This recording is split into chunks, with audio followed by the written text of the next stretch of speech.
পদ্মা সেতু রচনা। পয়েন্ট সমূহ। ভূমিকা। পদ্মা সেতুর প্রাথমিক বিবরণ। ইতিহাস। পরিকল্পনা ও নির্মাণশৈলী। নির্মাণের পথে প্রতিকূলতা সমূহ। পদ্মা সেতুর উদ্বোধন।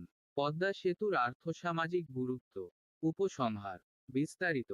ভূমিকা সমান সেতু বা ব্রিজ হল মানবজাতির তৈরি এমন এক যোগাযোগ পরিবহন মাধ্যম যা পৃথিবীর এক প্রান্তকে অন্য প্রান্তের সাথে যুক্ত করে অনায়াসেই। ইতিহাসের আদিকাল থেকে মানুষ পরিবহনের প্রয়োজনে নির্মাণ করেছে অসংখ্য সেতু।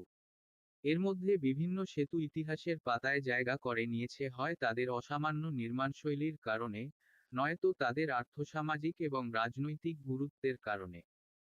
এমনই একটি ঐতিহাসিক সেতু হলো আমাদের বাংলাদেশের গর্ব এবং সমগ্র দেশবাসীর অসংখ্য আশা ভরসার কেন্দ্রবিন্দু পদ্মা সেতু। নির্মাণশৈলী হোক কিংবা আর্থসামাজিক গুরুত্ব, সকল দিক থেকেই পদ্মা সেতুর ঐতিহাসিক তাৎপর্য রয়েছে। রক্তক্ষয়ী সংগ্রামের মাধ্যমে স্বাধীনতা লাভের পর থেকে অসংখ্য টানাপোড়েনের মধ্য দিয়ে গিয়েও বাংলাদেশ উন্নতির পথে যেসব মাইল ফলক স্থাপন করেছে তারই মধ্যে নবতম সংযোজনটি হল পদ্মা সেতু। পদ্মা সেতুর প্রাথমিক বিবরণ সমান পদ্মা সেতু বা পদ্মা বহুমুখী সেতু হল ভারতের গঙ্গোত্রী হিমবাহ থেকে উৎপন্ন গঙ্গা নদীর প্রধান শাখা পদ্মা নদীর উপর নির্মিত একটি বহুমুখী সড়ক তথা রেল সেতু। এই সেতুটির দ্বারা বাংলাদেশের মুন্সিগঞ্জ জেলার লৌহজঙ্গের সাথে শরীয়তপুর ও মাদারীপুর জেলা যুক্ত হয়। এই সেতুটি অদ্যাবধি স্বাধীনতা উত্তর বাংলাদেশের ইতিহাসে সবচেয়ে জটিল নির্মাণ প্রকল্প।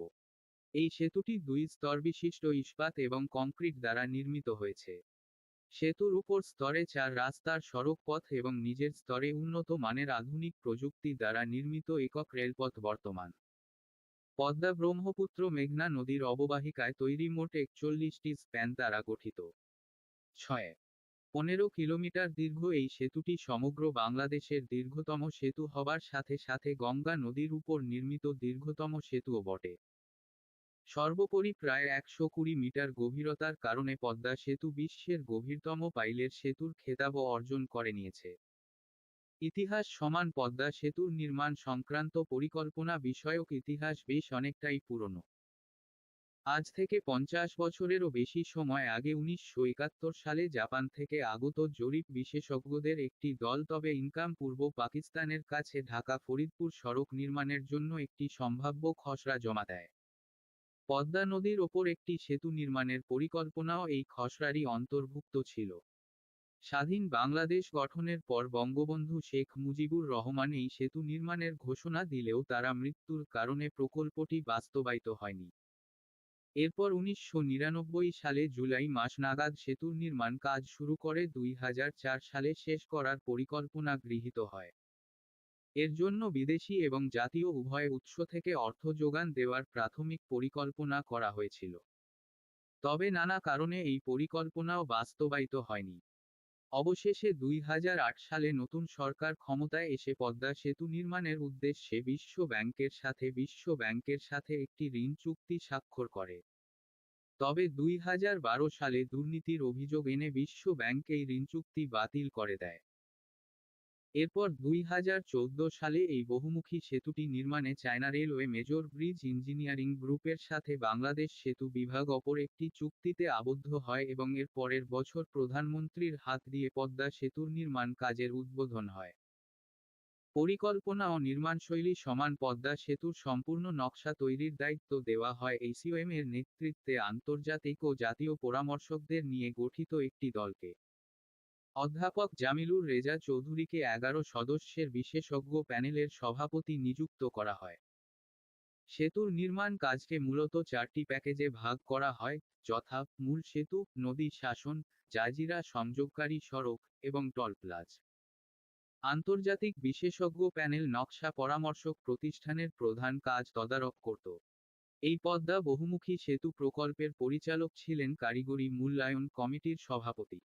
পদ্মা সেতুর মোট 41টি স্প্যানের প্রত্যেকটি লম্বায় 150.12 মিটার এবং চৌড়ায় 22.5 মিটার। নির্মাণের পথে প্রতিকূলতাসমূহ সমান যেকোনো অসামান্য নির্মাণ প্রকল্প বাস্তবায়িত করার পথে অসংখ্য বাধা বিপত্তির সম্মুখীন হতেই হয়। বাংলাদেশের গর্ব পদ্মা সেতুও তার ব্যতিক্রম নয়। পদ্মা সেতুর নির্মাণের পথে প্রথম যে প্রতিকূলতাটির সম্মুখীন হতে হয়েছিল তা ছিল পাইলিং এর সমস্যা। প্রথম দিকে সেতু নির্মাণকারী ইঞ্জিনিয়ার এবং বিশেষজ্ঞদের নদীর তলদেশের মাটি খুঁজে পেতে বেশ অসুবিধার সম্মুখীন হতে হয়।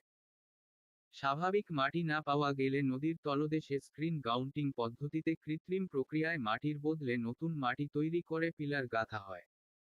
অন্যদিকে সময়ের সাথে সাথে সেতুর নির্মাণ ব্যয় ক্রমাগত বৃদ্ধি পেতে থাকে।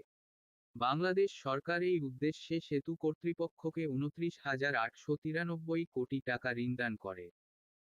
সেতু নির্মাণের খরচ ক্রমাগত বৃদ্ধি পাওয়ার কারণ হিসেবে প্রতিনিয়ত উঠে আসা নিত্য নতুন সমস্যা এবং মুদ্রাস্ফীতিকেই প্রধান কারণ হিসেবে চিহ্নিত করা হয়।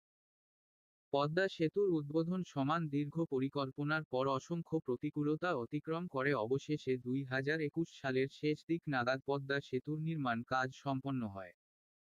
এরপর 2022 সালে শুরুর দিকে শেষ কিছু কাজ সম্পন্ন করে পদ্মা সেতুকে উদ্বোধনের জন্য প্রস্তুত করে তোলা হয়। পদ্মা সেতুর উদ্বোধনকে কেন্দ্র করে সমগ্র বাংলাদেশে ব্যাপক উন্মাদনার সৃষ্টি হয়েছিল। বাংলাদেশের প্রতিটি অংশ থেকে হাজার হাজার মানুষ স্বপ্নের এই সেতুর উদ্বোধনের সাক্ষী হতে পারি জমিয়েছিলেন পদ্মাপাড়ে। অবশেষে 2022 সালের 25শে জুন প্রধানমন্ত্রী শেখ হাসিনা আনুষ্ঠানিকভাবে পদ্মা সেতুর উদ্বোধন করেন। তারপরের দিন থেকেই সাধারণ মানুষের ব্যবহারের জন্য সেতুটি উন্মুক্ত করে দেওয়া হয়। অনুষ্ঠানে বাংলাদেশ বিমান বাহিনীর যুদ্ধবিমান ও জঙ্গি হেলিকপ্টার বিশেষ মহড়া প্রদর্শন করে। বিভিন্ন দেশ থেকে শুভেচ্ছা বার্তা আসে পদ্মা সেতুর উদ্বোধন উপলক্ষে। তবে উদ্বোধনের পর জনসাধারণের উন্মাদনার প্রেক্ষিতে তাৎক্ষণিকভাবে পদ্মা সেতুকে কেন্দ্র করে কিছু বিশৃঙ্খলা দেখা দেয়। এমনকি প্রথম দিন সড়ক দুর্ঘটনায় দুজনের মৃত্যু হলে পদ্মা সেতুতে পার্কিং, যানবাহন থামানো, পায়ে হেঁটে পার হওয়া এবং মোটরসাইকেল চলাচল নিষিদ্ধ করা হয়।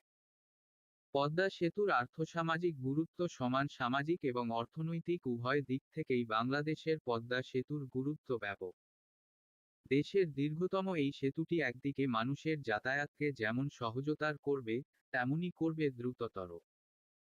অন্যদিকে জলপথে পরিবহনের ওপর থেকে অত্যধিক চাপ কমিয়ে সংশ্লিষ্ট পথের দীর্ঘকালীন সমস্যা হিসেবে পরিচিত যানজট কমিয়ে আনবে। ফলে বাংলাদেশের মোট এলাকার প্রায় 29% অঞ্চল জুড়ে 3 কোটিরও অধিক জনগণ এই সেতুটির দ্বারা প্রত্যক্ষভাবে লাভবান হবেন।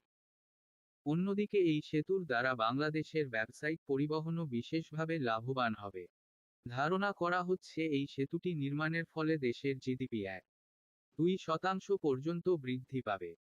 উপসংহার সমান পদ্মা সেতু বাংলাদেশের স্বপ্নের সেতু। সমগ্র দেশবাসীর আত্মার শক্তি নিহিত আছে যে সেতুর নির্মাণে।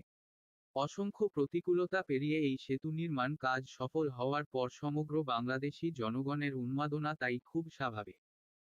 বিশেষজ্ঞদের মতে নিকট ভবিষ্যতেই পদ্মা বহুমুখী সেতুটি বাংলাদেশের অর্থনৈতিক প্রাণকেন্দ্র হিসেবে ধরা দেবে।